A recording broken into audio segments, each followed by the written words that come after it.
Hello, I'm Master at Arms James Keating. Thanks for listening. Today, we've got some things that I would like to talk about that have been kind of on my mind for some time, and I go far and wide in some of the things I talk about. I understand that. Sometimes people ask me a question, and sometimes I just think about something and say, well, I think I should talk about this. Something that a lot of people are enduring and going through and not liking right now is suffering. Because of the lockdowns, because of illness, the loss of loved ones, and things that have happened in our life, loss of our jobs, a lot of people are really suffering right now. And this is no joke. It's no laughing matter. Suffering, and it's taking a toll psychologically, physically, on our health, our stress. Stress, I was just watching, I think it was Dr. Phil the other day, a brief passing on the television about how he was saying stress brings about the dreaded C word, cancer. And I do understand this. And we have to see that suffering is something the boomer generation and most Americans, most people in the Western countries have not suffered since World War II or before that. We've led a high quality of life. We get what we want when we want it. We don't suffer. If we suffer, it's something like, oh, they canceled my favorite TV show, I'm suffering. This is just a spoiled individual. This is not suffering.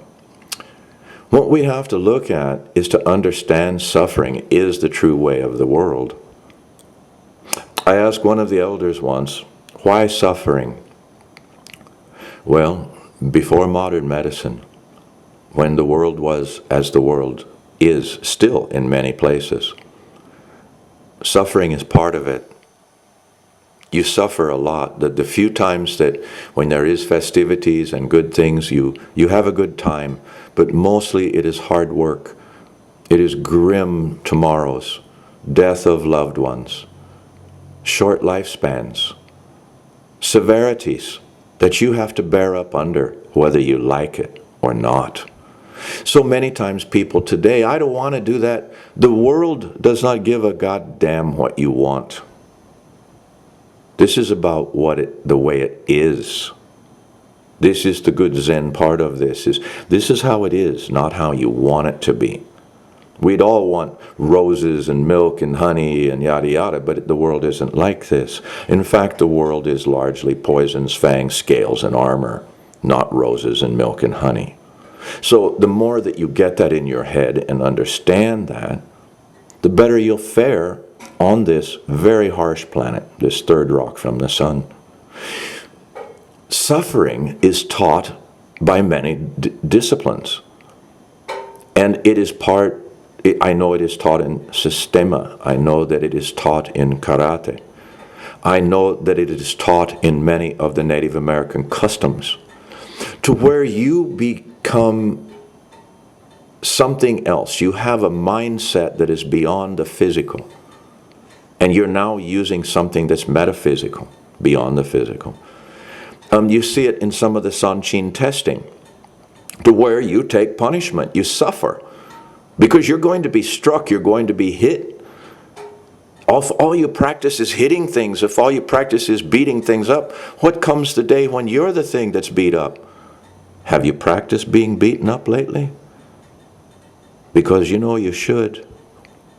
If a punch to the face, if a slap to the forehead, if a whack across the ribs causes you to be disoriented and distraction, you need to suffer a little bit so that shit goes away.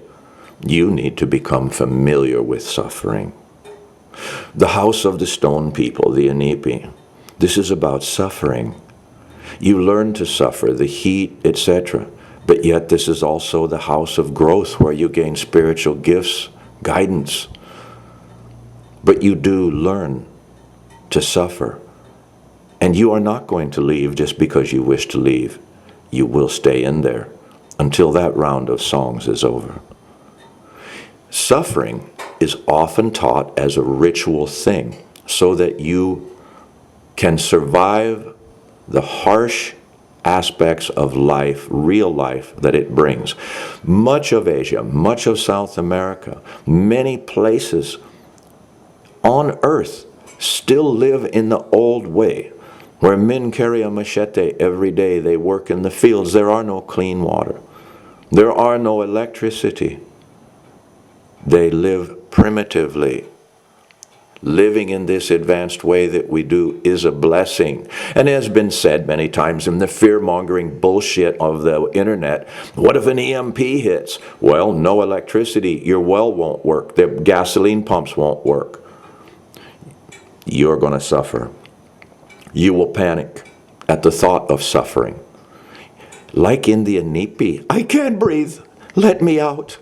They tell you lay down on the floor then. You're not getting out.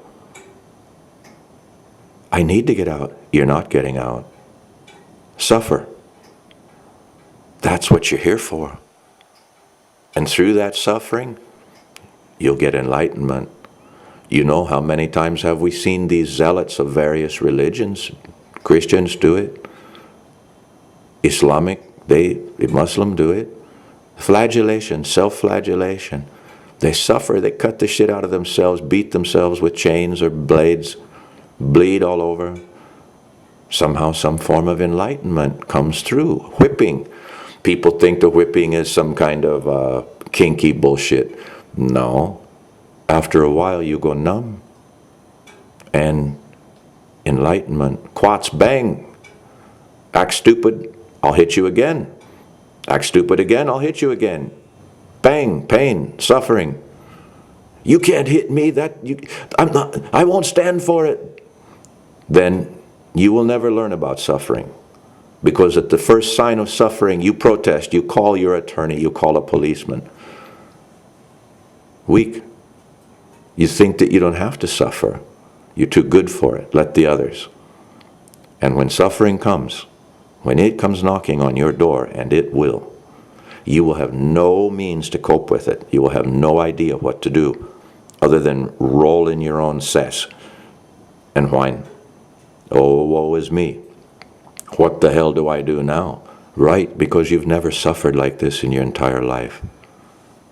So if you make suffering part of your education, your warrior quest, if not stupidity, not self-abuse, but the study of suffering as a discipline to make you stronger, to make you able to face the harshness, the harsh vicissitudes of life, you will be better. You will be ahead of the pack that steers away from suffering. Oh, God, no, I don't want that. Bring me another yogurt bar. Put them Birkenstocks on my feet. Let me just be as comfortable as a pig in mud. Because I deserve it. Well, you know, in my book, when suffering comes, you deserve that too. Because you've done nothing but wallow in all this wonderful laziness that civilization provides you. And as Robert E. Howard said, civilization is unnatural, and barbarism will ultimately triumph. And I see that. And that's why civilization is slowly eroding away, and suffering is rising every day in people's hearts. And instead of embracing it, they reject it. Hagakure, the Book of Fallen Leaves, says, embrace your disease. Do not fear it. And by embracing it, that individual went to war and fought a full battle, came back healthy, and then beat the disease. It was a miracle according to them. And if you don't know what I'm talking about, then reread the Book of Fallen Leaves again. Don't question me, question your own ignorance. I gave you the book, I gave you the passage, find it. Suffer. I'm Jim Keating.